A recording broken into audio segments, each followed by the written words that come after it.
look through where things have gone right for us, things have gone wrong, particularly on Saturday, what needs to happen for improvements next season as Ireland start another long campaign that will ultimately culminate in the World Cup in 2027. Lads, hello, welcome. Doris, we did a long chat on Saturday after the game. John, we haven't spoken to you since Ireland last.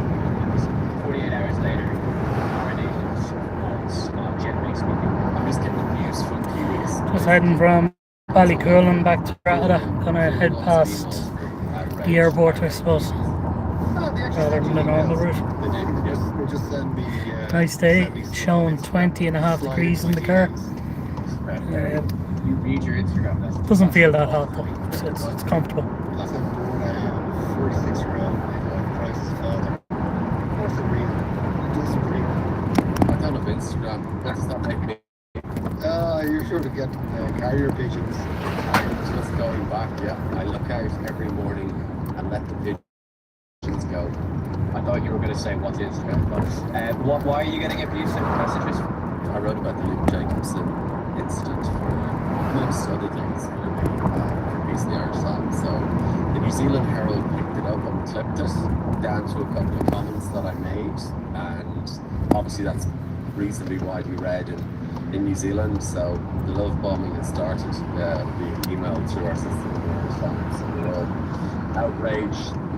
You're going to get the same level of love I get from South Africans every time I kind of say something that's sliding and thing, like their attitude to doping controls and stuff like that. Mine's intention is probably just stating the obvious. Yeah, no, it's a little bit of bit of Irish, not able to do stuff that I kind of won't even continue. That's your opinion. They accuse you of being blinkered. You're thinking that's exactly what you are to what you're right, but like nobody likes for this to be pointed out. So very, very, very occasionally going back to something. If I'm just in the mood, basically, I'll do it. Do they not see the irony of saying that you're blinkered? And you're going, yes, I do need to be blinkered, because if you get swept up in context, you miss the actual point, which was it is a cookie cutter. Very easy straight record. Yep, that was it. It's the thing was that I didn't describe it. I think one was on there and turned around and said that I didn't call him a thug, and he said no, you were with somebody else. And I hadn't called him just with them. I said it was a failing of the officials on the day, and it would be that this continues to be an issue, the interpretation continues to be an issue. And I said, like, the foul play review officer Andrew Jackson of England had an opportunity to review the incident 20 times, and he came back to Nick Berry and he said to me, very good, you're good, it's a yellow card, it's okay, because there's mitigation in, James Ryan has deflected the course of the missile with the most softest brushes of his back in a that has kind of caused Luke Jacobson to like Josh Van Fleet's head. But in fact, if you look at it from behind, you see that he's already off his feet. He's late, he's desperate, he's already off his feet with 2 feet in the air. So he's illegal from the get-go. The cynic in me goes, what has been told to the referees in the lead up to this? Because in reality, the Nations Championship, and when I say it doesn't matter, as in they're trying to create another championship, as in they're trying to make this into a competition from a standing start. So in some seasons in that, because Ireland kept fighting for a losing bonus point and potentially a 4-try bonus point. So in that way, I was doing commentary with ITV and I was there going, actually this has made this last round of matches actually quite interesting. So everybody kept fighting. Scotland kicking against Fiji when previously they might have run out the door. Argentina, England, we'll get to that, whatever the heck went on there. So I think they probably have done that, but you do wonder, they're going to class, you can't just abandon player safety. If it is, in inverted commas, agenda point for World Rugby is player safety, you can't have your cake and eat it in this instance. Do you know what it is? What I find it is it's and it has been ever since they kind of have clamped down on head contact just before the 2019 World Cup. car has been outcome based. Yeah, that's fair. Hit a guy up in the Hi, head. how's it Exactly going? the same force with the tucked up slash shoulder area. And maybe the yellow something red. Like, and that's what the James Ryan thing is, because there was a glancing, he hit James Ryan's back on the way through, even though he still hit Josh Clear's head. So it's also because it's so out and focused instead of actually the man's got in there really bad, dangerous technique, and kind of they've twisted everything around and got so confused a little bit with that. Like, it's at the end of the day, he still hit him in the head. If he was glancing off someone else or not, he's hit him in the head and he had really dangerous technique. Like, is that not the most important thing? It's illegal from the get-go, where you lose all rights to mitigation. Mitigation is not James Ryan brushing James Ryan. He's already took, so initial instincts are to tuck his shoulder, tuck his arm in, and launch himself off. So he's not in control of what he's doing. It's reckless, it's dangerous, and despite the brush with James Ryan on the way through, if you look into real time and what it does in the outcome, like if you're in the effect of what of foul play, then where does it? Well, if you don't hospitalize the person, it's not as bad as if you hospitalize the person. So I you think that's the point, point, John. We're looking for mitigation. I think once you're looking for mitigation, you are now not putting player welfare at the top of your gym. Ireland at that point were 14-0. Like, it has a big impact on. But remember, because of the decisions that have been made, Just heading to some unions were progress and some unions weren't. then on to Drogheda. It wouldn't have been for Ireland, someone else just make an extra 10 minutes. So instead of 10 minutes, obviously have that 20-minute red card, which most people actually with this neck of the woods are vehemently against that. It's in the head, shot, and your team should be able to replace. But anyway, that's a different kind of works. We can play it out. They're playing, that period where they probably don't give Will Jordan well, he's still off at that point. Maybe, that point's gone. But they play the opening 10 minutes of the second half with a numerical advantage, and Ireland were better after the break than New Zealand were. So they kind of on the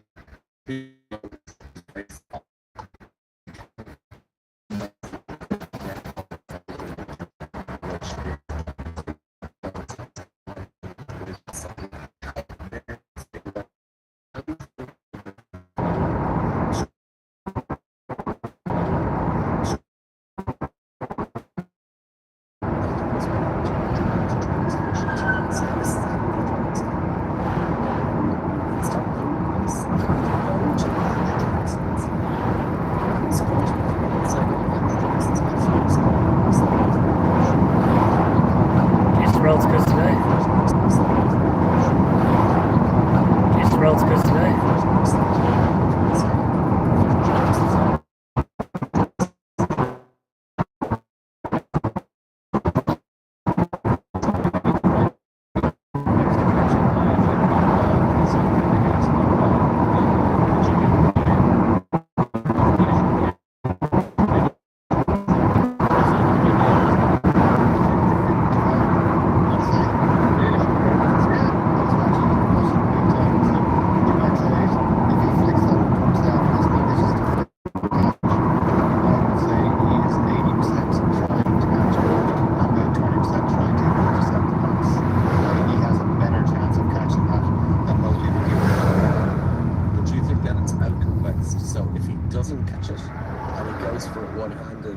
Therefore, you lose all rights to. Yeah, fair. And it's a break. It's a line break. I can dive full length. I can keep my wrist and my palm facing the sky. I can claim that I'm genuinely going to flick it up for an intercept. But I also know in the back of my mind that if I do all of these things, I'm getting ready. I'm getting what I think, one of those two around. I stand the line. But visuals are good. Visuals are But you know when you're trying to catch Ryan, just because he's died, if he hasn't died, his feet, his hand is out, and it hits his hand, and it's hitting him up to himself, which he has to do. Yeah. It's not like, it's just the dive bit that I've never seen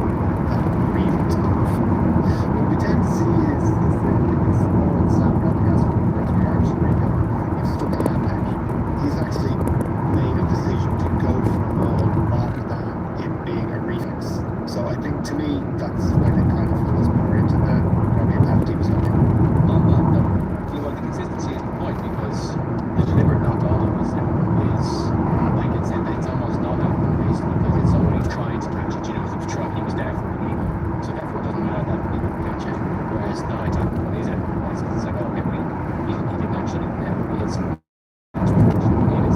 sinking one out of two separate ones, which maybe that's okay. But two separate instances, it's okay. But you know, that discrepancy is an intriguing one for me. Like rugby's it's like I thought that there was one thing they were happy with the injuries and the decisions that they did in relationship incidents that might have led to cards as well as Nathan likely all those incidents will be cards and you're going to think that also is refereeing the breakdown was perfectly I'm glad you said it right there because I was watching it. Sorry, I was commentating on it, and when you're commentating, you're kind of going at full pace. And it's very hard to pause and to notice a lot of stuff that's going on. That might sound counterintuitive, but it's like there's something in the back of my head just about the breakdown. And it just, what I was feeling in my head was the over-refereeing and the breakdown. I was like, oh, you need to stop coaching them on the field here because it's getting comical there because you're just there going, why can't he go for that ball? Because there's nobody on the feet from New Zealand. There's just a ball carrier and 2 guys lying on the floor. And Ty Burns looking at him going, why can't I go for that ball? There isn't a look here. There's 3 Kiwis on the ground and there's me and the scrum half and you're saying I can't go for it. I'm here before the scrum half. I'm like, no poach. And it kind of grew as the game went on. I think it was equally bad to both teams in that regard. Jordy Barron should have had Jordy Barron had all the rights to balls and marks to balls where he was being asked for coaches and he was on his feet. He wasn't playing the ground. And he was The interpretation right there was it's just it was like it's a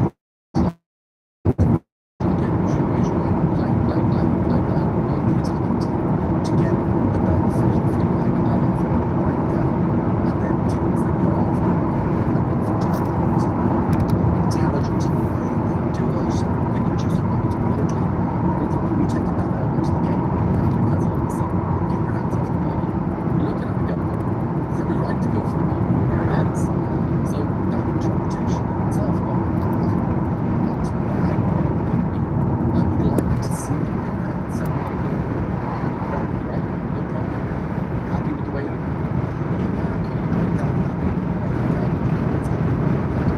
in the circumstances,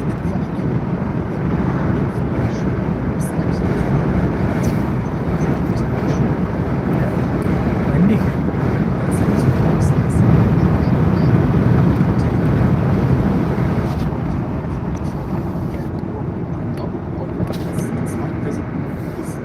There's a massive vacuum of is that the correct way and they'll argue they'll go to those that need to know i.e. coaches and the reviews if you like coaches afterwards and some stuff for the spectator it's also an argument that articulated really well he's high he's got the highest level for 20 years he's a rookie and stuff and he's thinking well hang on a second should be able to play this within the law Ryanair taking off there. referees telling the Americans and the game becomes overly complicated and I think this is where we get into the weeds of this and go down a rabbit hole where everyone needs to make it simplify the referees being supportive of referees as well don't get me wrong it's not really difficult and when you get something like that in the future and I kind of close to watch recently as well it's like why would you make a rule and you could kick it upstairs to someone else to make the decision? And too much these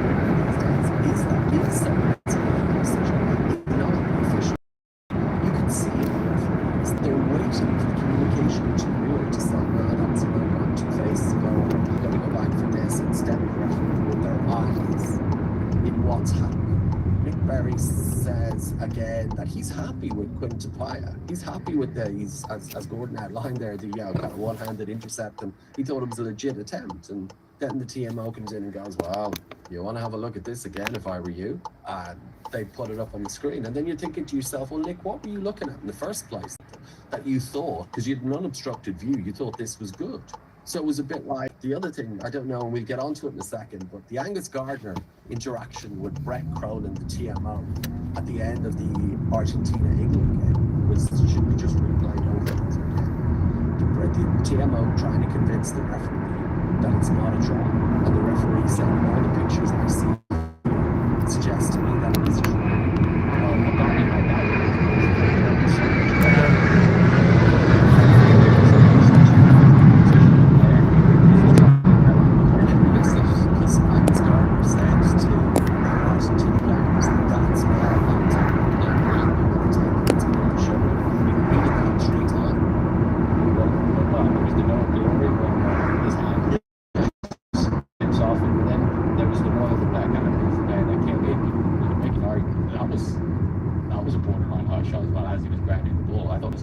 I thought that was almost as bad as the fact that one guy said it was black and the other guy said it was white. Well, where's the seatbelt on? Where's the seatbelt on? Well, exactly. We go back to the breakdown point though, because I do agree with both of you that at times Nick Berry was clearly very, very hot on if there is a defensive jersey anywhere within a foot of the ball as a attack game, so within a foot of the ball, he ain't going to approach. That's just, you know, another time about that is right or wrong. That's his interpretation. Teams adapted on the coaching board. I find this really interesting because at times I think we should coach like I said on version just miss on off you go. Or any of the live streamers out.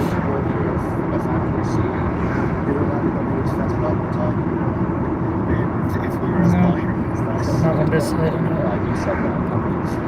But equally, is there anything to be said? Whether it be our here, it's not my job to defend them, but I do wonder if the referee spoke to the players that's like, is the alternative a game that's whistled? You've double the penalties, it's much more stop start. To remove that for a piece, right? What you have is you have players like Tyker and their rugby smart and their rugby IQ is just it's at a different level to everybody else on that pitch. People like Jordy Barrett as well, like Artie Sevilla, they're less than you would think.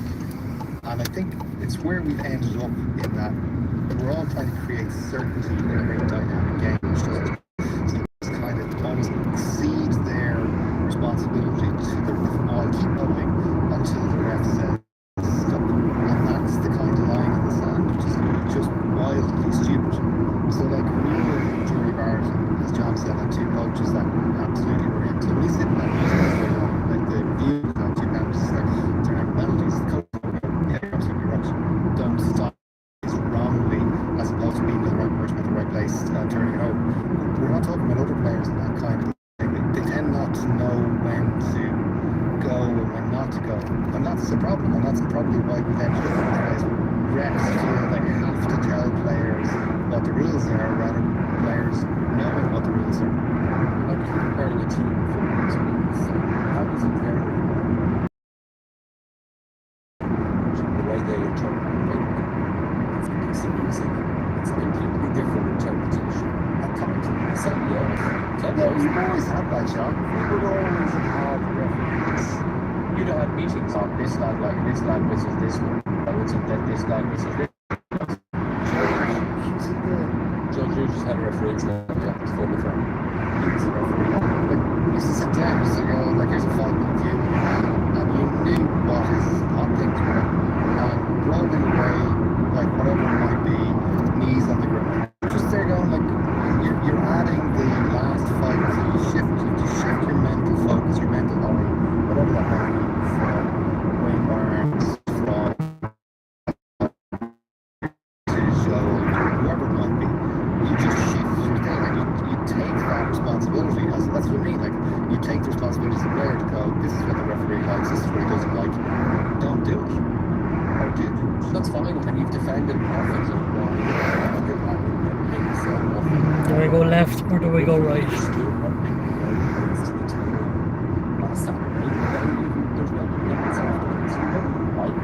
they get it right? Did they change? It felt like there's a bit tackle tactical shift at half time. I thought Ireland came back a little better prepared.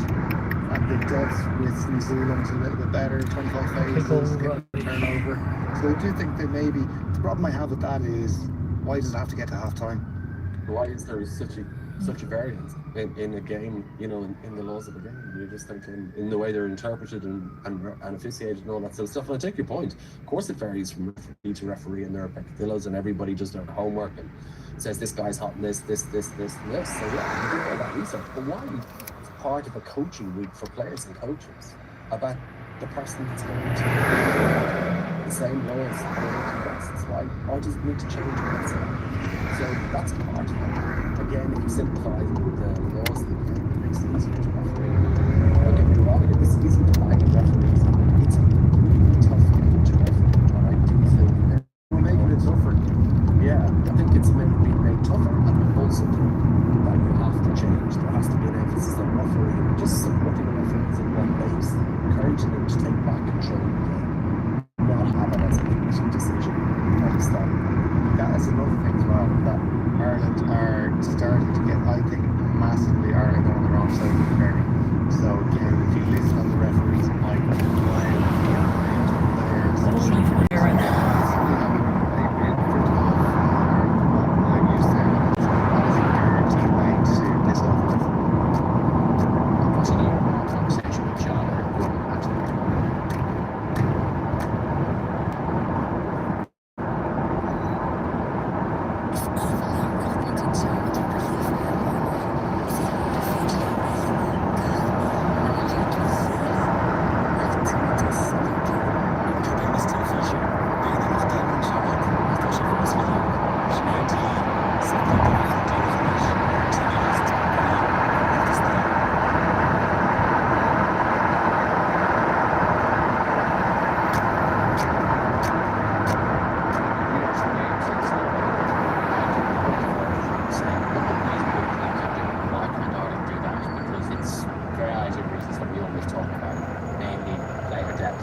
who's in the wrong here? Me for undertaking or him for sitting in the middle lane?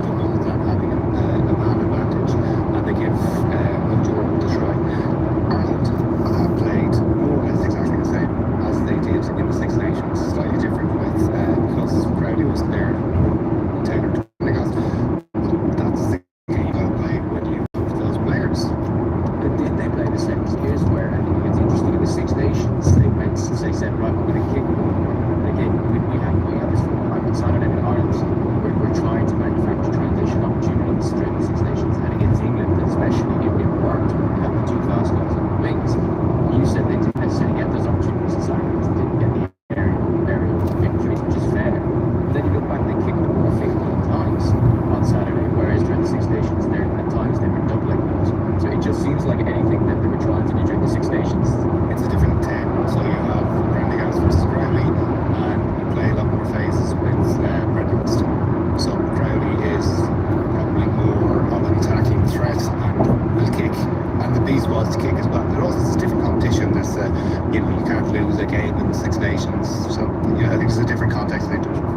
just passing, naked passing as well. And that's the other thing.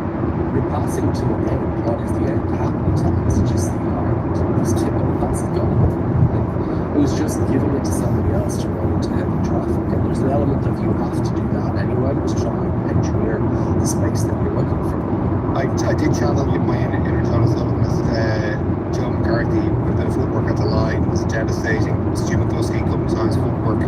Stu McCluskey didn't have his greatest game. I don't think they managed to get the best out of him, but still, I'd say his for high value moments, I'd say Stu McCluskey provided probably the three most important attacking bits that we had in the game. Two of them were an offload, one of them was carry. I've been buying this job for a long time about footwork and contact and having a purpose in how you carry the ball and doing so. But look at the depth in which the two teams played when they're coming to the ball, depth, speed, timing, angles, and that's why you see the difference when we're talking about making width and speed and stuff. That's a massive problem, but they're playing to their strengths as well. New Zealand wants to stretch Ireland. That's what France did to Ireland as well. They want to pull them apart, they want to create spaces, and they want to look at, and their players use their footwork to touch out the ball and go there as well. So all of those things are kind of aspects of how you set up to it. And Ireland can do it with different personnel. You've also got to look at the player they're missing. But there is a shortfall in options in certain positions, and that is something that you can take from this to become obvious to a degree, and it needs to be, a solution needs to be found rather than not being able to do this, and this. They have to find a solution. Okay, so in that vein, if the top three teams of Ireland are playing to their strengths, and quite often those are athletic strengths, based on the flanks and all that stuff, what are Ireland's strengths that they can play to better to narrow this gap between that has clearly emerged between them? That's not a fair question to ask. That's not our job, I'll be honest, because I would be speculating at best. That's Andrew Gublin's job. So he has to find a way to change our attack with Frawley, Prendergast and Crowley as your, and potentially Harry Byrne. They're your four head halves. You've got to figure out how to do with them. What is the shape we have to do? Because the biggest takeaway from this whole Nations Championship is we are really good at what we're really good at, which is close-in scoring, just the dogged determination, just the attitude in the squad. All those, the intangibles are still very good, and our defence is still is very good, and the scramble, like really, really good. Discipline's got better, so there's not a lot of positive, but our attack has not clicked. For these three games, I'm really blown away with how average our attack was. So that is what Andy Farrell needs to find out what is going to work for these players over the next kind of 15 months. Yeah, just to add, I agree with everything that Gordon said there. I think in the sense that they need to identify what it is they're looking to do with the players that can do it. I think some of the people that can do it are there, and some of the players that, what we're trying to do, they've cut their cloth and trying to do it. So they need to come up with more prescribed at times, and they will say they give players the opportunity. So there's two changes. He's not old enough because he doesn't have that many of them. And when he does have them, it's very conspicuous and even more clinical in its attack because he's intelligent and he's sound. And yet, even then, when he's not quite at his best, he still thinks that he's better than everyone else. So if you're asking him, you can change things up. It's the system working. Devise the system to replace them. If you like to the players that you have, and then you've got to look at sometimes you just don't have what you want, and you have to be a little bit conservative. When you're playing the best teams in the world, and let's face it here, like France, South Africa, and New Zealand are back to their best. Hi, how's it going? And currently better than Ireland. A couple of things on that. They have all regenerated their player pool as well. So you look at the team that Ireland are playing against New Zealand, you go back, there is more players coming through in New Zealand, France, South Africa. They have that turnover of players. You already see Rassi talking about, the good pressure that's coming on from some of the debutants. 12 months out, we don't have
turn off here and go through Balbriggan, skill sets, in through Drogheda. game appreciation, learn how to get the ball, manage the ball, get it. You know, so those qualities are something that is missing from a coach perspective. How you get to that point, that's important. So you have this quality of players that are coming through teams ranked 1, 2 and 3. We don't necessarily have that quality coming through, or that turnover of players, that competition for places coming through. So we are comfortably the 4th best team in the world at the moment. That gap has widened between 1, 2 and 3 and us. And I don't think we have the same raw materials to talk about closing that gap. There is also a piece around defending your position here. So, you know, just because everybody else is playing at a game that is X, Y, and Z, whatever France, whatever New Zealand, whatever South Africa are doing, Ireland need to find what their version is and maximise it. I say our defence has been really good, and aspects of our game have been really good over the last 3 games, but we're not getting a good return from our attack shape at the moment. And I think if we can close that, I think we will get the best out of this team, whatever that might be. I'm not worried about breaking quarterfinals of World Cups. If we can improve on the bit that needs to be improved, which is the attack shape, in whatever format that comes, there has to be an evolution in it. If it's not, I think that's I think that depends partly on the coaches. I guess I think everything you guys have said there is completely fair enough, and you're right. We have had these conversations about playing different types of athletes. We just don't get to a much smaller game. All of that. So a lot of players I understand that. I think what I find really interesting is that so I'm just looking at it you were there. I think there's much more important part of the game in the Six Nations. They kicked 28 times per game. That was the average. Against New Zealand, they kicked 14 times. It was 22 against 23 against Australia. Like, that is a pretty big drop off. And I don't know if it's because they just said, right, we're going to use these 3 games just to work on the phase play. We'll try and bring everything back together next year. I don't know if that's how coaches operate. They try and work on one thing and then they do it another. I have no idea. So they tried to evolve from the Six Nations and then they stopped doing that. No, it's a personality. It's not really as it's 2 different types of tennis. Yeah, Nathan, you'd have to get the figures, I would say, for stand against during the Six Nations game. That is something that was definitely that because I don't have those. I'll take the time to find those. But yeah, that's a fair point.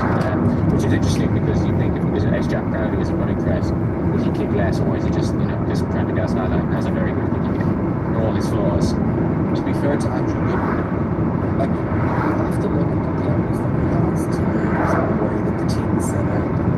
There have been aspects of Ireland's game that haven't fired. So we've spoken about this. Strong line issues there. Very difficult, as any of us said, and I will appreciate this. It's very difficult to fire a cannon in a canoe. So if you don't have stability or a platform, it's difficult to play. Like you can, I don't want to use the word play because it's not.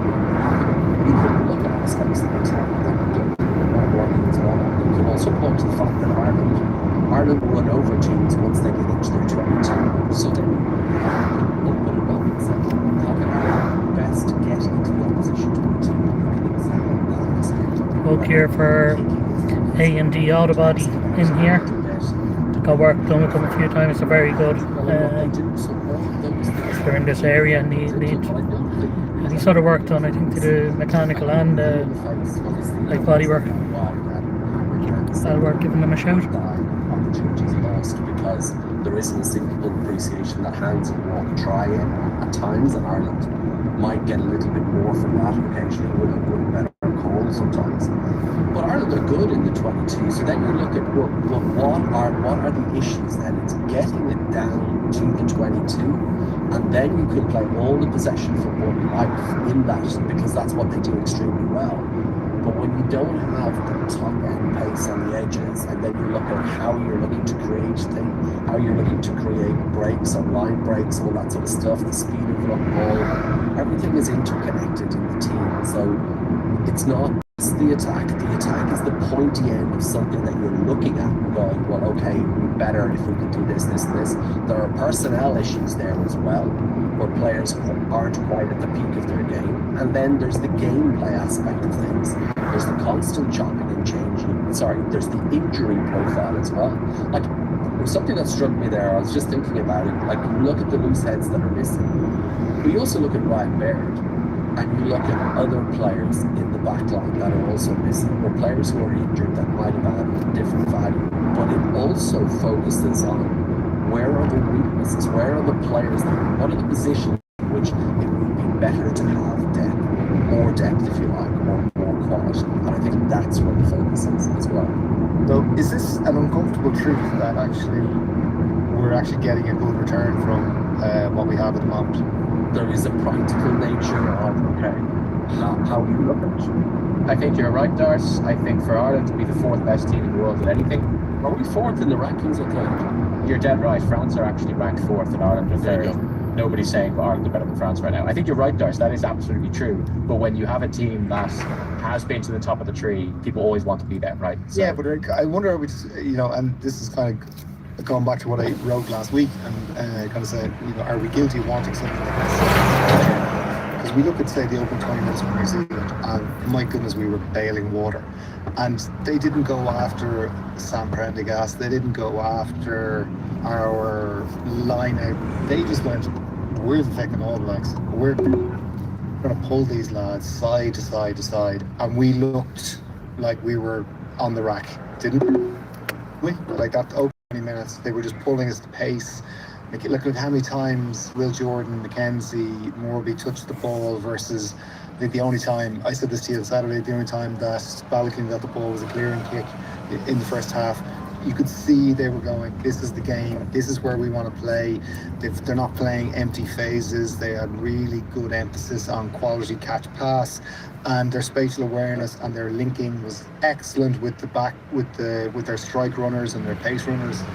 And Ireland were really struggling to control them. What I thought was really interesting. Balbriggan's busy today.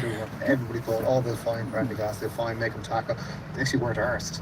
They just went, well, we're just going to be better everywhere. This is not a surprise. You saw that with Dave Rennie teams when he coached Glasgow. They played the exact same way. And they played with those strengths. And you're kind of saying to yourself, that's what they do. It's amazing. They're a carbon copy. They play exactly the same way as Glasgow. To a degree, sorry. I'm not saying they're identical, but there is a similar. There's nothing to suggest that we should try and adopt that play, because I don't think we have the players to play it. So this is where I think the attacking identity that we have to have, and I think it's kind of tying in what John is saying. We don't need to throw the baby out with the bathwater. We don't need to. We are really good at stuff. We just have to sharpen the attacking thing. And when was the last time we counter-attacked? I think Rob Carney was the last time we counter-attacked. So again, very tongue-in-cheek.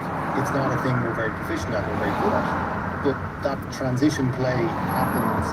We don't have to go to the extreme of, Jalabert and Mac doing, running from behind the goal line, but a little bit more probing before kicking, is a nice halfway house. And that's not coaching, that's just encouragement, I think.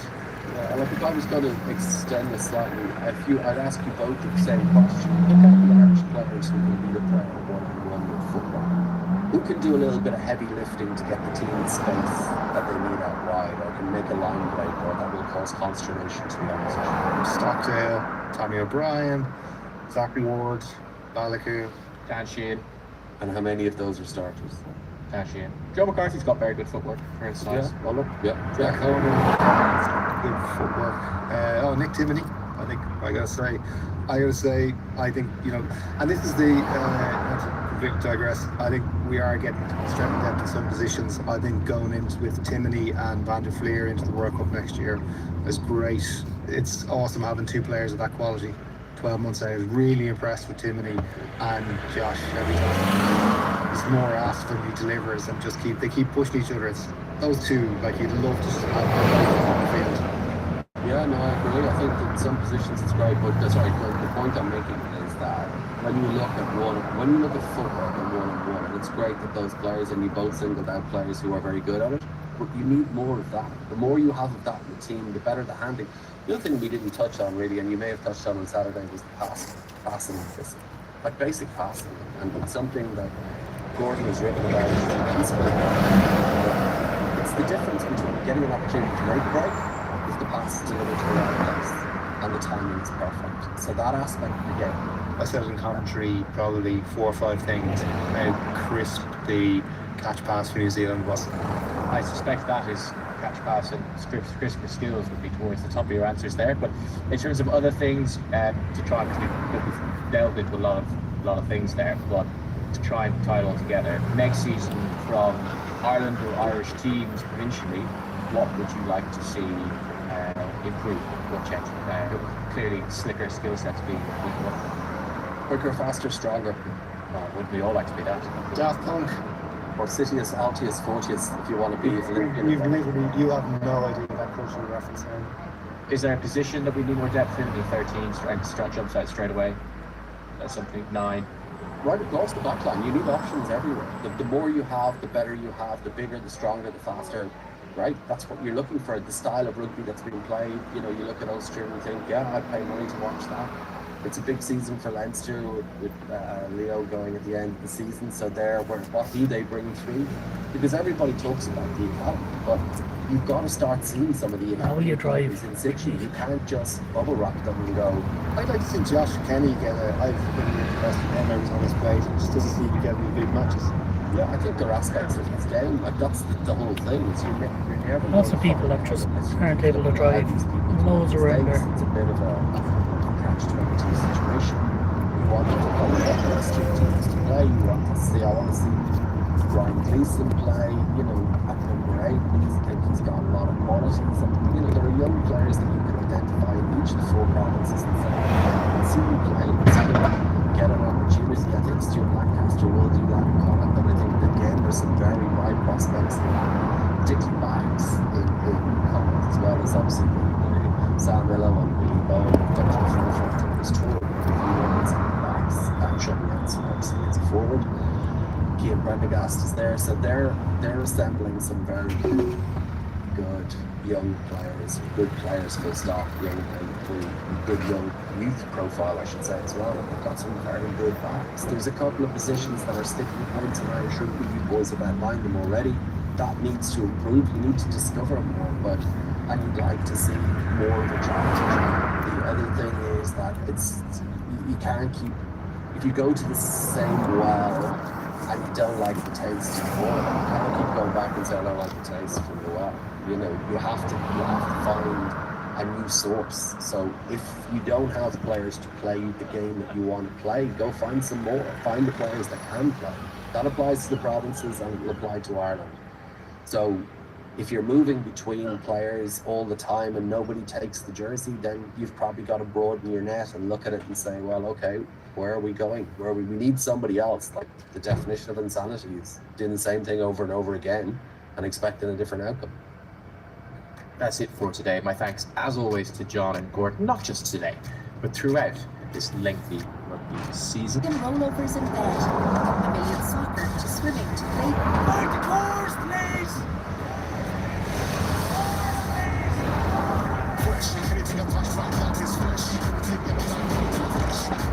We do things differently on the farm. Like never serving our beer until the mountains turn blue. Of course, keep it fresh. Get the facts from Drinkaware. Visit drinkaware.ie. This is an Irish independent podcast. Hey everyone, it's great to have you with us. We're here to talk about a truly terrible World Cup final. Ronan's here. Hey Ronan. Hey Joe. Will is here. William. Welcome back, Joe. Thanks guys. Damien Delaney is on the way. He sat and watched Spain 1, Argentina 0 like the rest of us. He's not getting that time back. So it was a pig of a game, as we know. Our football coverage is sponsored by Sky Sports and Sports Extra, which you can get on Sky or stream with now.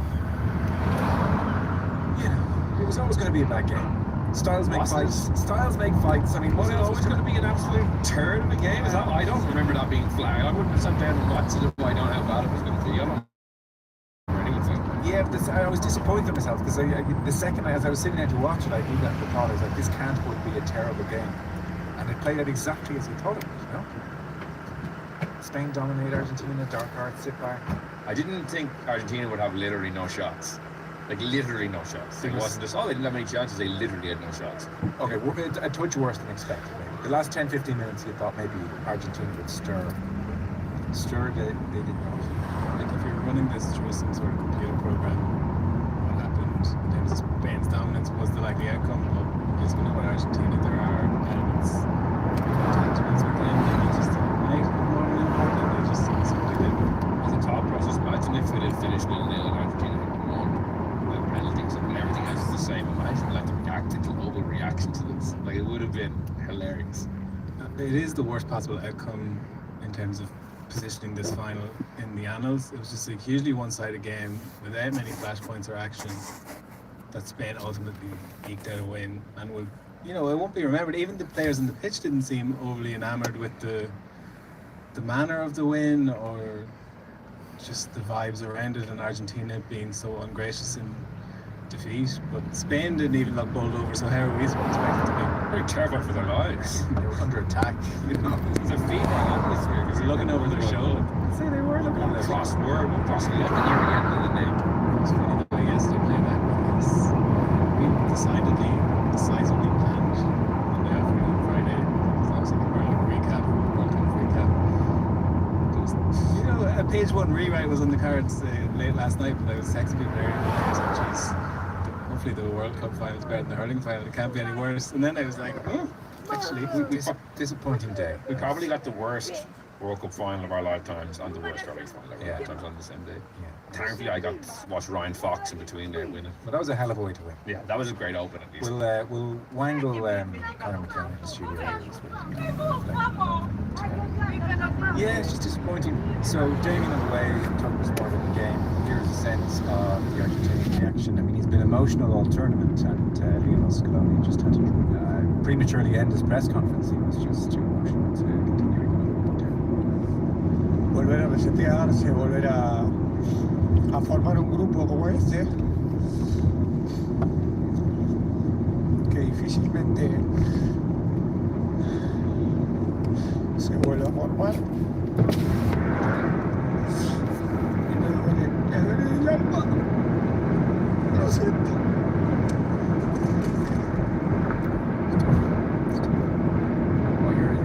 he's going to flip-flop. Yeah, He's going to only like an RT balance sheet over there. The worst performance in World Cup final history, and the reactions afterwards were utter disgraceful. So it doesn't hit the same. Like, what are you talking about? Your team were a disgrace, and you play a part. So I just find that emotional tournament. I know that he's playing my connection, 100% didn't understand guys, but like after that, I'm not like hard to go as a positive man in the room. Like your team embarrass themselves, and what I'm doing is their actions both on the pitch and off the pitch afterwards. I don't have any insight out of that. I kind of funny. Juxtaposing what we actually watched last night. Yeah, it's spectacular. They were a disgrace last night. Just a disgrace.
anxiety.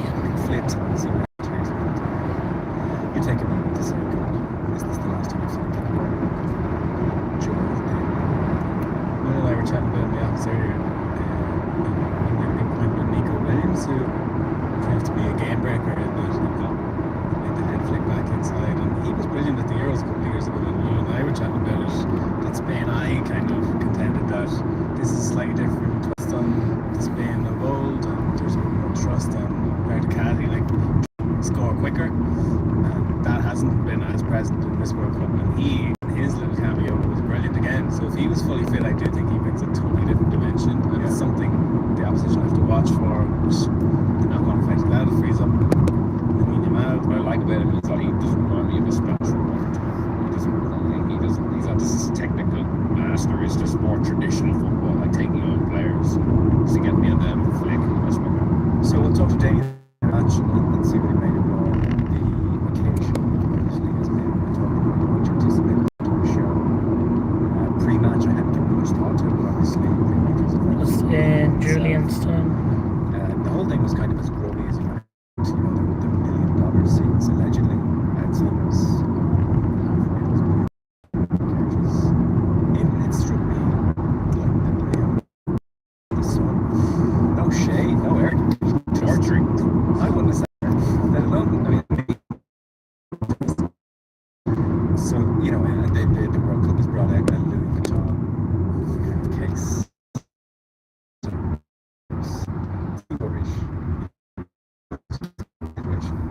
And there was Jennifer Hudson sang apparently Americans didn't like it. It was too much of a jump. I thought it was amazing. She's got an unbelievable voice.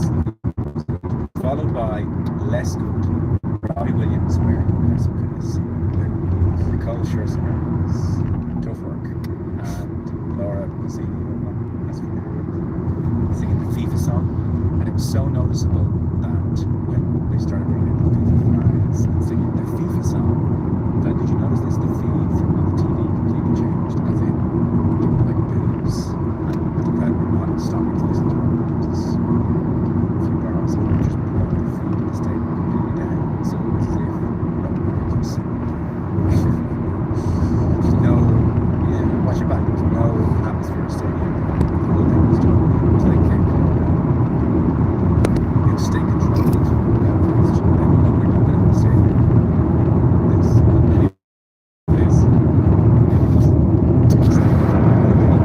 And then it goes we had to close that again. The stadium was singing. Like shh. Where's it? I thought exactly. I'm not playing.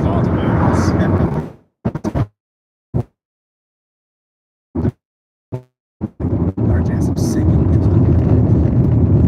Here was Tom kind of standing on the stage doing I called her.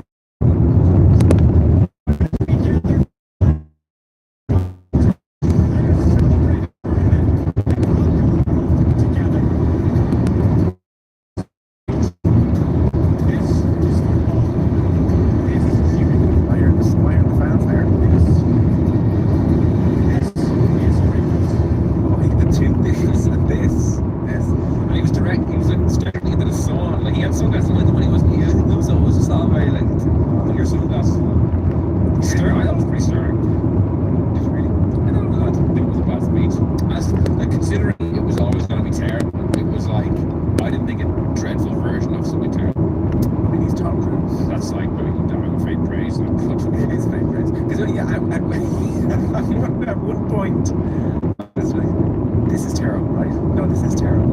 And my wife was watching, she was like, so I think you're supposed to.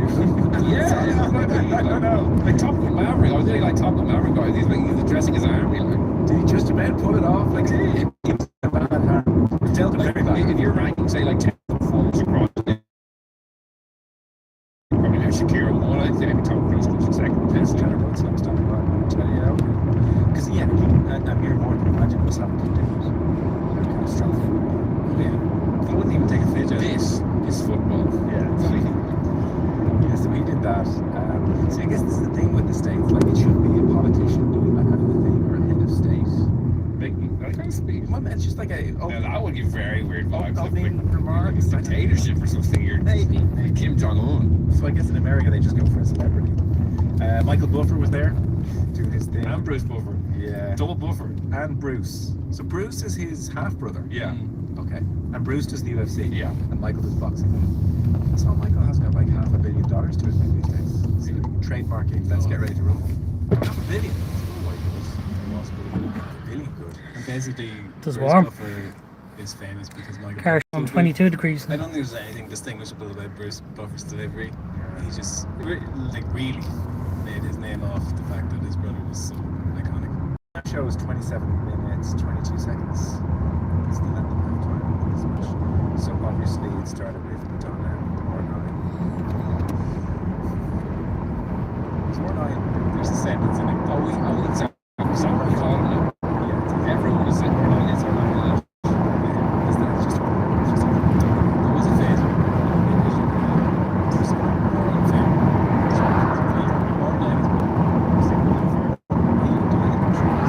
Well, Leo was happy to be there. The check clearance. The check clear. so weird. Like, so I realized it was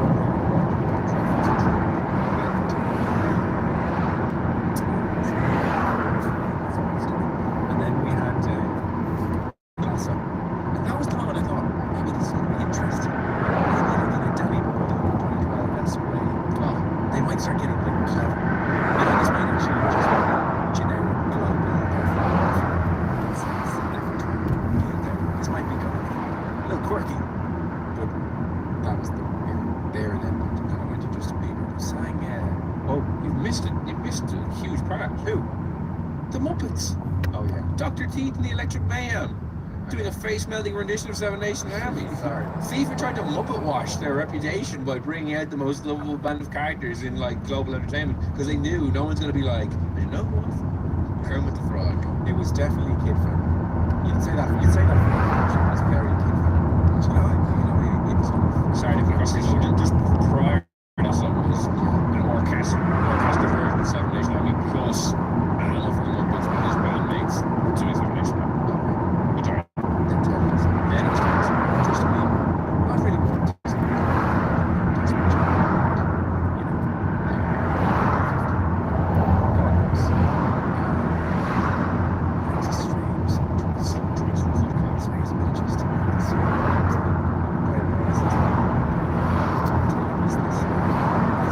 It's gonna get everyone going here. That's party. It's like okay. Let's see where it goes. I don't know the song. So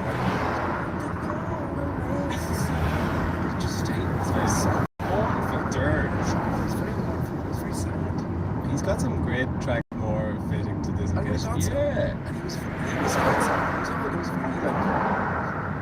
Is everything okay? It was so jarring because Ted Lasso gives a little big speech, and there was a somewhat humorous concert where he was pretending to sub out someone like for the second half, like that. I thought it was good. If he comes on and he's bouncing and he's doing something good, okay, this is kind of fun. And it was the exact opposite. Tonally, it made no sense. Yeah. I'd love to know who decides the song there. Like, is he like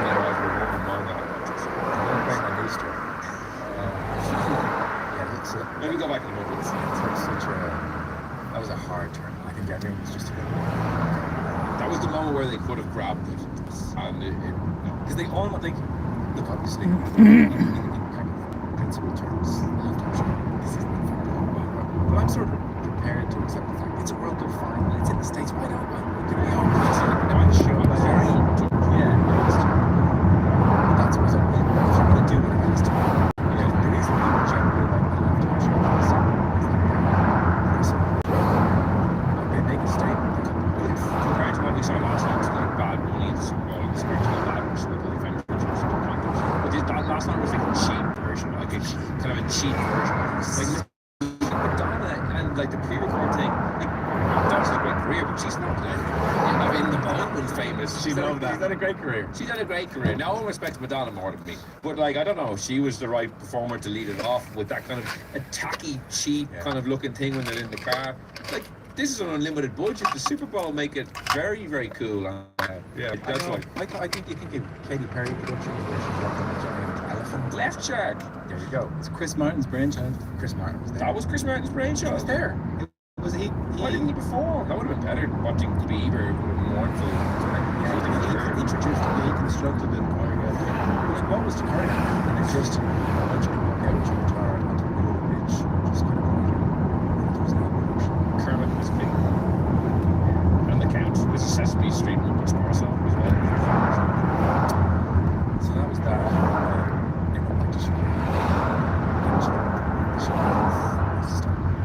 Well, you're very out of step with public opinion on that, would you? She's brilliant. Shakira was very good. She was the best performer. He went against who? She was a street there. Like she was Madonna and Tom Cruise. BTS, is that what they're called? BTS. They hit the mark with what you're describing for Justin Bieber. They understood the assignment. Yeah. They gave the people the hit that everyone knows. No, I'll give you that. They had the right and they tone. sang it live. Yeah. They had the right tone, I'll give you that. It's for me, obviously, but I could ride with it. I think it's a contrary. It wasn't a bad idea. It's so easy, like we've said before, to just be like assume everything associated with this club of that nature is just terrible and wrong and crap. And obviously, a longer halftime isn't ideal for the players. But 27 minutes is not that long. People are saying, it's 15. It's never a 15 minute. Give me if you time me a Premier League game that gives a 15-minute halftime, it'll be the first one. It's probably 20 minutes usually, I'd say, from the whistle to whistle. So an extra 7 minutes isn't like ruinous, I don't think. Yeah. But within there was definitely things they could improve. Yeah. But I'm open to another one at the next one. Yeah, once it's not done, so cheap. So, just feels so fun to get. Wayne Rooney obviously has been the pundit of the World Cup. Did not disappoint with the long kick. I don't know what Bam was when it finished. I like how long the match is, but I thought it was crap. So that's it, honestly. Tell you what else you get on the BBC, honestly. See Gabby Logan definitely having a moment of like, can we say that? On the BBC, can we say that? I'd say Crab wasn't his first choice. The BBC impartiality. I thought they would just say this one, like it, because she'd have to do some qualification. Roy Keane was watching. Important that we have time for a review, because I can tell you Roy was tapping his fingertips picky. So come on, it could have been worse, couldn't it? They climax, but I think they're going to have to see it probably enjoy the ball in life. But this is so nice to see Shakira. So say all of us. Okay, pretty much. Here, you're talking about the 5th best broadcaster of all time. Am I? But you know, even Pugac we were expecting worse. Like, what? How bad were you expecting it to be? It's funny because I was half watching it in real time. I was doing some aftercare on the Michael Verney, John Moran video from Croke Park, and I was watching it but not fully engaged. And I saw all the reviews like panning it like terrible, worst thing ever. And then I watched it back there in full, and it's actually it ticks along. It's constructed not badly. I take all your points. I wouldn't disagree with any of them, and I think it could have been enhanced. But as a first attempt, I'm with you. It's getting like an automatic negative approval rating for everybody, and I think that's fair. okay. And Madonna, by the way, on Will, and I would match Will's level of respect for Madonna. I think she's one of the greats. Had a great career. She was also an unbelievable live performer at one time, so I find it sad, and it's not like a new or novel thing that she's using playback, but people should go back and watch her performance. I think it's honestly one of the most stunning live performances in the history of music. It's 2 songs back to back, just have a look. No, that's why I was like, I remember when Live Aid was repeated. Remember the BBC showed the whole thing on the 40-year anniversary in full as it happened? It was actually a cool way to do it. And she was relatively new at that time. She did Holiday again. I'm not going to speculate on what performance aids might have been present at the time, but her vocals were really good. Performance was really good. Has there been any movement on the Katie Taylor kind of entertainment? Because we'll be able to judge an Irish version at some point. Who will do the pre-fight? Tom Cruise, Liam Neeson.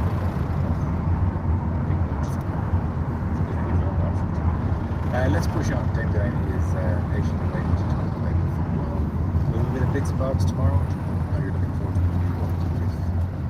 Northwest? Several times today was like, actually don't ask, I'm not, no, save that for tomorrow.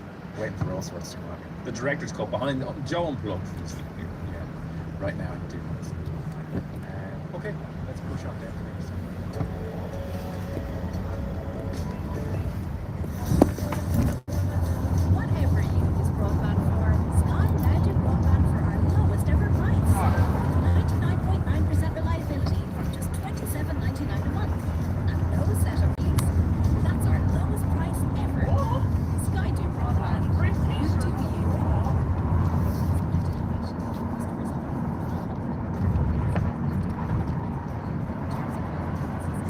No, Drogheda.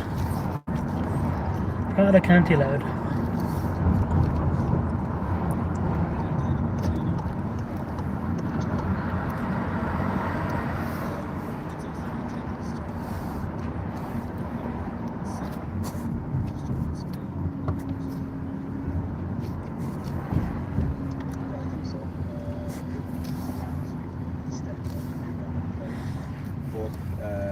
That Spanish team in the semi-final was breathtakingly good and dismantled that French team. We loved watching France, what they were doing, they were going about it, and Spain just starved their top players of possession, dominated the midfield, and then they have that little bit of pass at the top end of the pitch as well. So they deserve that performance alone in being one of the best, and most aesthetically pleasing team in the competition. Spanish football history in the last 5 years, under 17 level, right through to senior level, men, 16 world titles from 17 to senior level.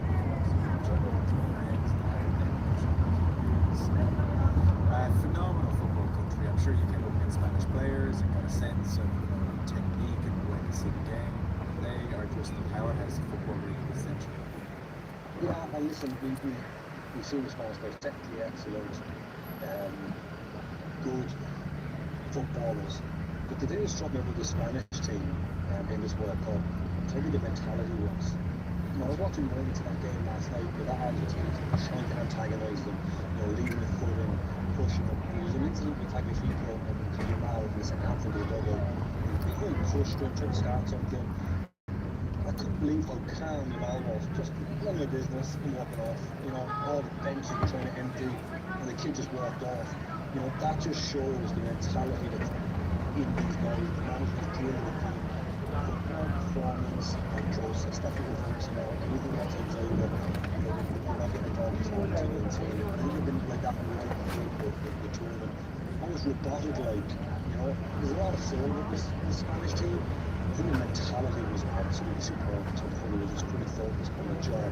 Anything on the periphery just never penetrated, and they just stayed focused and got over the lane in a brilliant way. So that's what sort of surprised me a little bit. You know, some of the Spanish teams are, you know, temperamental. You get at them, you really get tacklers. If you stick it out physically, you might get up against them. You might be able to as well as all the technical aspects that we know they have, physical level of movement, having the balls yesterday, how they've got bodies in, blocks in, they've got, you know, body contact, free headers, in the mentality as well, the level of focus they had was superb. They've acted Rodri that was, you know, epitomises everything that they've said there, how he took to block out any external noise, any external issues, and the game behind. Spain, France, Spain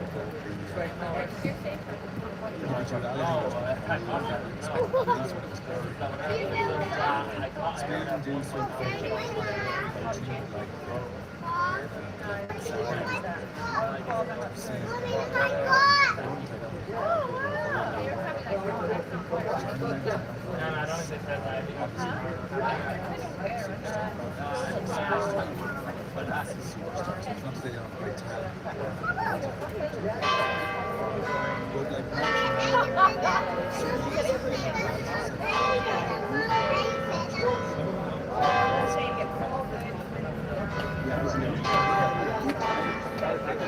some of the parts, which is a heck of a statement to me how good they actually are.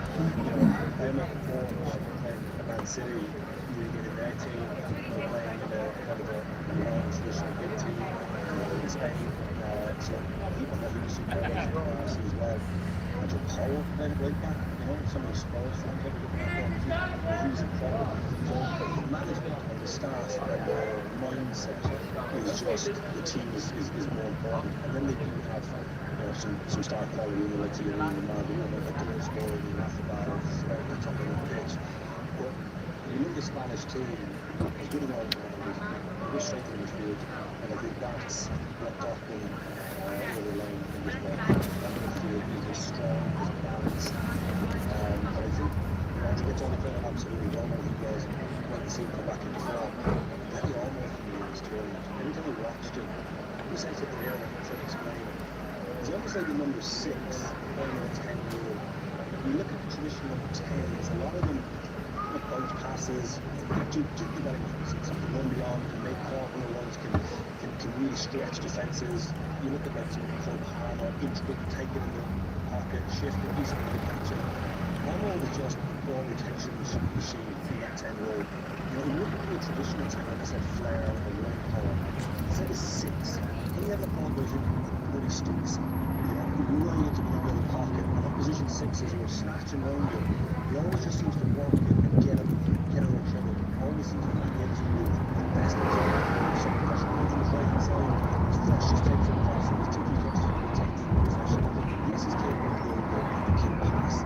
He's just his ball retention in that 10 position. I think is more gaze than balance and possession of the ball.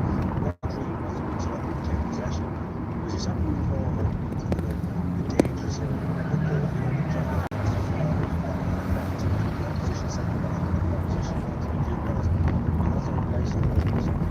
I think I'll wrap it up there.